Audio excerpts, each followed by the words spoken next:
What's up, Airsofters? Norseman back, and we're here in the world of Airsoft again in the middle of the COVID-19 quarantine. So I've decided to make a video for the first time in a while. We're back. So today we're going to talk about something that is a little controversial. A lot of people don't like them. It's not something you normally see on a real rifle or see at all on a real rifle. There's no real reason to ever do it. And on a real rifle, it would actually impede, especially an M4 style with a buffer tube, it impedes the operation of the gun. Your gun wouldn't function. So without further ado, I present to you the Tapp Airsoft drop buffer tube adapter. As you can see on my rifle right here, on my krytac LMG, I've installed it.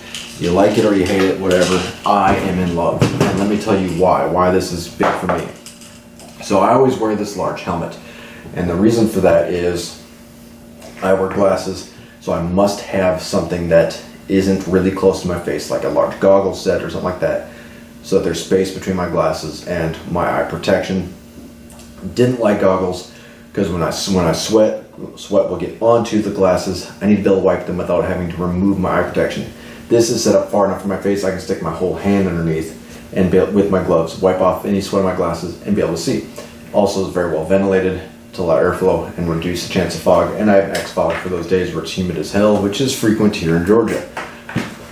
So if you wear any kind of large facial protection or head protection, like a helmet of any kind, and there's a bunch of them out there, or any kind of large like paintball mask style thing that you have all noticed, when you put your face to your buttstock and try and look through an optic, sometimes, depending on how large your protection is or how high your optic is, you will not be able to see very well through it. You might have to smash your face against it to try and actually get your eyeball into it.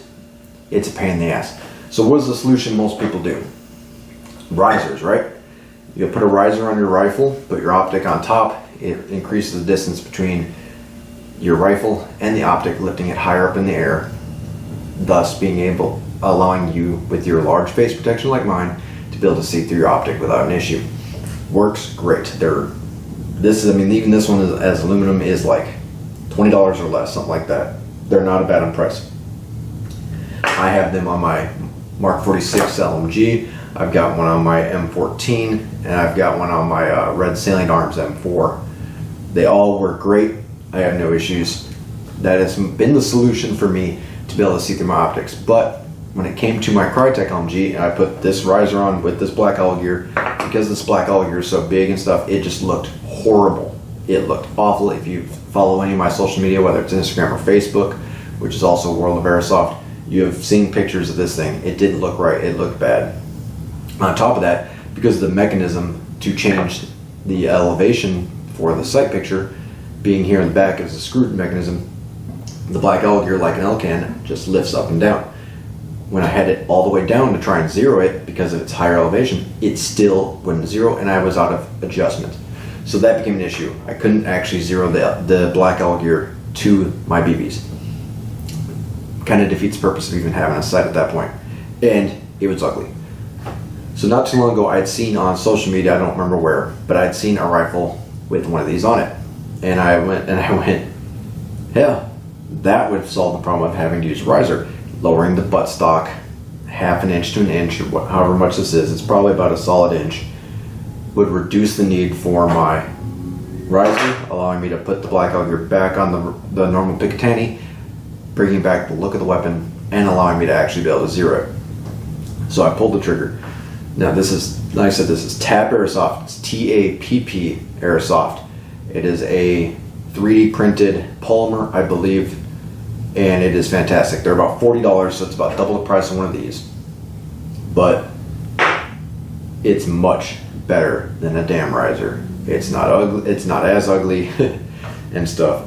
And the reason why I think a lot of people don't like them is simply because it changes. This is not something you would see in a real rifle in the real world. You might see risers on real rifles for several different reasons. They make these for real guns, but you'll never find one of these. And why is because on a real gun, when the bolt cycles through the weapon, you actually have a spring that comes through the buffer tube, and that spring is what pushes the bolt back forward when it's in its cycle of function. If you did this on a real gun, now that spring can no longer fit through here. It has nowhere to go. Your gun will not function, and it just screws everything up. So I think that's why a lot of people don't like them, and I think they're pretty new to the market. I don't know how long they've been making these, but I've only seen a couple photos on Instagram and stuff and on the Facebook of people having these, and a lot of times it's like advertising. So it's like Airsoft GI or somebody that's taken some action shots for advertising, and their rifle, whatever, just happens to have them. They're not even advertising for Tapp Airsoft. So the way it functions, as many of you may know or not know, your buffer tube on an M4 style has this bolt, to be exact. Inside of it, inside the buffer tube, there is a ring that's integral to it. This bolt pushes against a plate, which pushes against the buffer tube, and is threaded into the lower receiver. That's what holds your buffer tube on. So if your buffer tube ever comes loose, take your buttstock off, put a big Phillips screwdriver down there, tighten that sucker back down. So I removed my buffer tube. Don't lose your bolt, you're going to need it. It comes with one bolt, and we'll talk about that in a second. But I had an issue with this krytac, at least. You may not have the same issue with your weapon. Just be prepared, this might happen. So the plate inside the buffer tube is much closer to the lower receiver when it's in a factory position than the backside of this Tapp Airsoft adapter. So when I went to try and bolt it on, this factory bolt wasn't long enough to reach from the new mounting surface here to the threads inside the lower receiver. So that didn't work. So I had to go to Ace Hardware, and I picked up 2 bolts of varying lengths just because I wasn't sure exactly how much longer I needed. I picked a long one and one that was in between the stock length and this longer one, and the medium one out. It was perfect. I even got a black one so you can't tell that it's there. It's not shiny, silver, or anything like that, or nickel. Your wiring, if you're using a rear mounted wiring like I have in the buffer and the buttstock, it simply feeds right through there, no problem at all. It's hollowed out inside to make that happen. It's really a simple mounting procedure. Run your wiring through it, bolt it to the lower receiver, and then using the provided bolt that comes with the adapter itself, you use the original mounting plate inside the buffer tube to bolt the buffer tube to the bottom position of the drop tube or drop stock adapter, and it works great. It is completely solid, no wiggle at all, no play.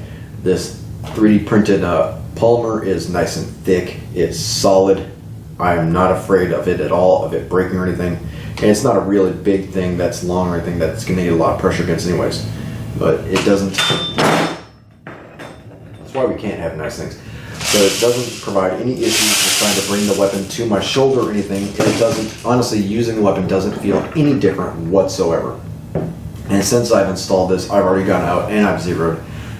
Was able to take the riser off, put the black alloy gear onto the original Picatinny rails on top of the feed tray, and was able to zero without a problem. So this solved every issue I had with this gun and sight combo instantly for $40, which is double the price of one of these, but I think a much better option. I'm probably going to get one for my red Salient arms here in the near future because I just don't like that on there at all, to be honest. But so that's, or the riser on that Salient arms, I don't like it. And with this whole setup, I was still able to use the factory sling plate that was on the buffer tube to begin with, so that's still there. I am not afraid to hang my rifle off my body with it. This thing again is solid. I highly recommend, if you are using risers due to any kind of face protection and you have a buffer tube style weapon, get this thing, get rid of your risers. Your gun will look better. I think you'll have better performance because you'll be able to zero better than having your optic way up high, which screws everything up anyways. So I got mine off Tapp Airsoft's website. They also sell on Airsoft GI. They might sell on some other websites. I checked Junkies. They're not available there. I don't think Junkies has a contract to sell anything for Tapp. I'm not sure. Don't quote me on that. But when I tried to look these up on Airsoft Junkies website, they didn't exist. E-Vikes, I don't think I checked, but Airsoft GI definitely has them. They were just out of stock, so I ordered directly from Tapp Airsoft themselves. Shipping was very cheap. It came in a week, and that's during this whole quarantine thing, so it didn't come from overseas. How they're probably made here in the US, which is a big bonus to me if they are. So again, if you've got any kind of buffer tube style weapon, this works. I'm sure it would work on an AK that's already been set up for a buffer tube, or anything else. Anything that just bolts on like this, use it, and you can attach a buffer tube. They also sell them that have the angle set up for the angled stocks. I think it's what speed softers use, those weird angled stocks and stuff like that are angled down. They make one like that, and I believe they make it in several colors. They are of one size. There's not like a variation of drops, but I do believe they have different colors. I think they cost more, and the drop one as well, so it has the angle to it. Very good option. I think this is probably the best option over any risers. Great product. Tapp Airsoft, keep it up. It's fantastic. Stay safe out there. Can't wait to play again. I'm sure you guys can't either. Call your hits and have fun. Thanks for watching. Please hit that subscribe button. Thanks.